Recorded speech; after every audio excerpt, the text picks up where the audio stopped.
Hey there, welcome to another episode of the UX Voyager. Assalamu alaikum to all my Muslim friends observing the Ramadan. How is the fasting going? I know it's not easy, especially with the heat these days. Dehydration is at its very best, and all the work we have to do during this Ramadan. I hope you're finding strength, peace, and those moments of pure connection. Speaking of connections, I was thinking about something the other day, how we are all digitally connected, but sometimes that connection comes with a price tag. And not just any price tag, but this whole subscription thing that is everywhere these days. So now every service and product is just like a dish. To taste it, you've got to pay a monthly fee. Netflix wants its slice, Spotify needs its cut, LinkedIn won't stop sending you several ads to try their premium features.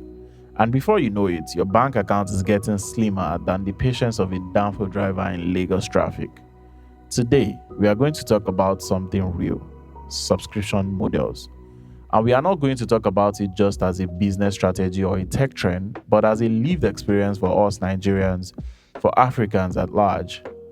It's like we passengers on this digital train, somebody is constantly asking us to buy a ticket. Netflix has over 100,000 subscribers in a country where we have 104 million youths. But here is the twist: Netflix is said to have a very low penetration in Nigeria, and this is simply because one subscription often feeds more than the required numbers of viewers. One person subscribes, and boom, 10 people or 15 people are using that same login details and they're just sharing it amidst themselves like party jollof. Or they don't even use Netflix at all. They are Telegram channels, or they just, their places I won't mention. You and I know, yeah. Yeah. So one Netflix account shared among friends, family, church members, and also ChatGPT subscription. Some people even gather money together, subscribe and share the login details. All these are actually violations and they attract a penalty. But who's looking at Javi? One day, one day. One day could be one day. So walk with me on a psychological journey. In our context, a subscription is not just a transaction, it is a decision. What are we really paying for? Are we paying for convenience, access, or a feeling of being connected? And we don't need a soothsayer to tell that we have the pay as you go mentality. So I saw something recently on Twitter, that's X, where a local barber suggested to his client to subscribe monthly and get their hair cut for about 5 times maximum. While the client acknowledged that this new improvement is a very thoughtful one, he announced that he's looking for another barber. He does not want to subscribe. So evidently, he just wants to walk in and pay per cut, maintain his flexibility and feel in control of his spending.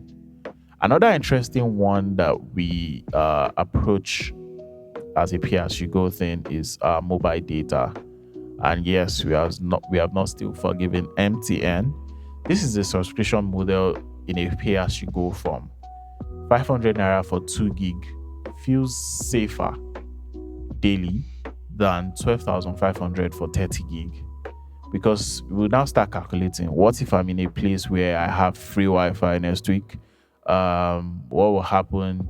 The smaller chunks just feel manageable, and it's like putting your cake in the fridge. It requires discipline, because if I do the 12,500, I would watch things that even when I'm on 2.5 gig, I would skip.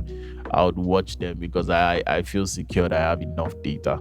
So 500 naira for 2 gig daily feels safer than 12,500 naira for 30 gig monthly. We start to calculate, what if I'm near a free Wi-Fi or maybe a friend who can on a spot for me for the day or for something. So we feel we save money. Even when 12,500 naira 30 gig monthly felt like you have saved money in the long run, those smaller chunks feel more manageable. So when you do the 12,500 30 gig, we start feeling like, a child who has kept a cake inside the fridge. We can't just stop walking beside the fridge. Those statuses that you'd view when you are probably on a 2.5 gig daily, you would, those ones you won't view, you now tend to start viewing them when you have a 30 gig monthly. So it requires discipline. And some people set like a daily limit cap on their data so as to manage it. But I trust me, you will remove the cap yourself when you have something important you want to see, watch, or check or access. So we won't go to DSTV and other cable TV subscriptions. I know you know why. We both know. So we are going to be skipping that. So now people do comparison. They usually check if subscription costs could buy a week of foodstuff. When I say foodstuff, I mean groceries. Yeah, to sound more enlightened, groceries. So why is subscription model a tough one to uphold in Nigeria? The economic reality of our choices isn't just about being cheap. It is about economic uncertainty. Any slight change in exchange rate or inflation, it's already a problem. Or unpredictable income. We don't know where the next money is coming from. So we don't want to pay upfront for things we are not sure if we would be using consistently. So it's just like paying for a gym service. Okay, this one I'm guilty of. I've paid many times for gym subscription and I don't end up going. So if I had paid per use, definitely, maybe, but that would also affect motivation, sure. So another thing we always consider is stretching the naira, stretching every naira we spend. Last, with the max value, we want to get the maximum value of every single naira we spend. And we also want to have maximum flexibility. I can decide to leave my hair bushy for the next 2 weeks or more before I go into the salon. But if I had a subscription, that means I'll be forcing my own hand. I have to go into the salon so I can be able to use my subscription. So I think you now understand that it is not only until your UI is not fine or not functional before people won't use your product. Some people won't use your product because even if it is affordable and they have to subscribe or pay upfront, they are looking for the next best alternative. You can see the way we joke with even some affordable health insurance. Yes, I know you don't have health insurance, so get one, please.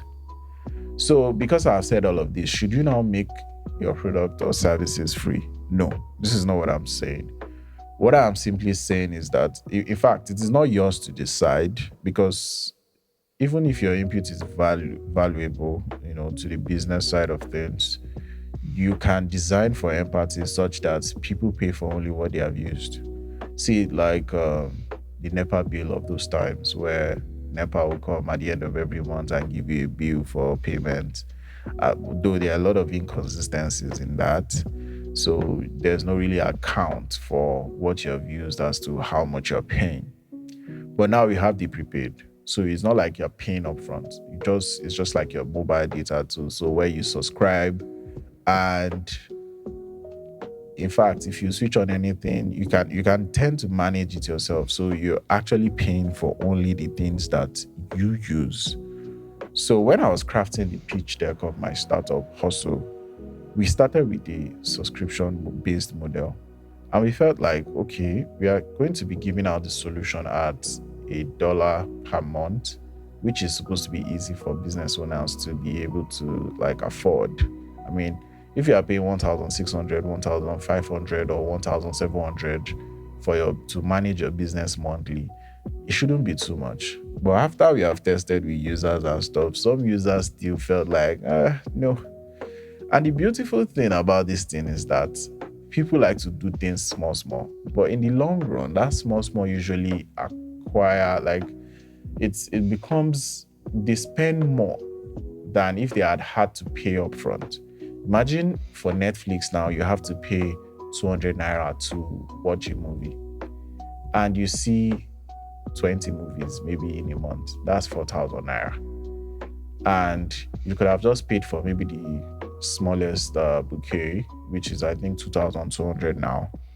I think Netflix should pay me for this ad anyways.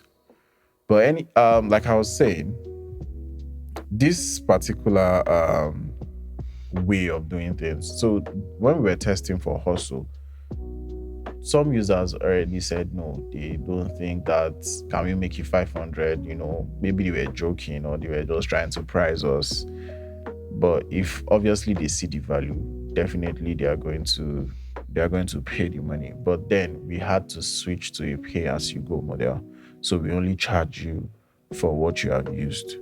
So what can we do as designers? Basically, is to break features into a model where they can do a pay-per-use model.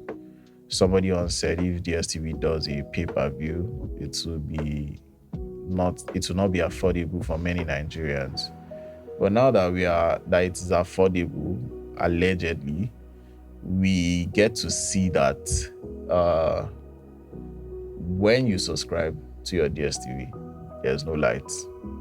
You probably come back to watch only at night, and there's no lights. You have to buy fuel into your generator to even watch that same service.